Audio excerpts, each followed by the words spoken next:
السلام عليكم. أزول في اللون. الصورة أمامكم. على السلطات المحلية أو الإدارة شبيبة القبائل التحرك. بقى أسبوع فقط والشبيبة تستقبل في هذا الملعب.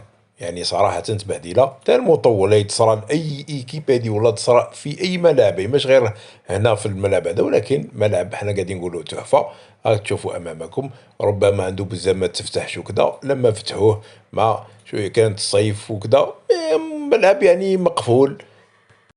ديروا لنا لايك الساعة الفيديو، ابوني في القناة واتركوا لنا تعليقة هنا، يعني دعم يعني صراحة. ربما ان شاء الله يا رب العالمين يكون صوتنا مسموع. صورة اليوم ملتقطة منذ قليل من ملعب حسين أيت أحمد. هاك تشوفوا أمامكم مدرجات أصبحت كارثة إن شاء الله، مع الأوساخ فقط ونيطواياج برك هذا مكان، يعني شوية نيطواياج شوية. اللي قايمين على الملعب يشبهوا رواحهم شوية، وما ربما نيطوايو وخدموا الملعب وردوه في أحسن صورة وأبهى صورة كيما باين للعلن، والناس قالك باللي أحسن ملعب.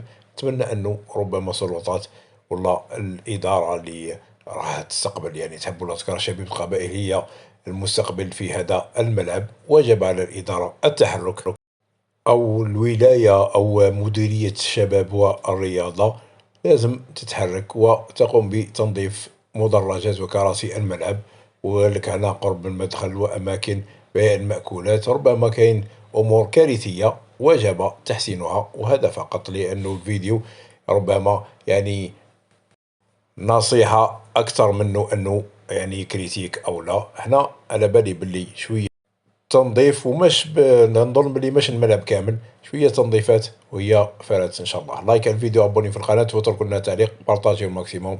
سلام خاوتي.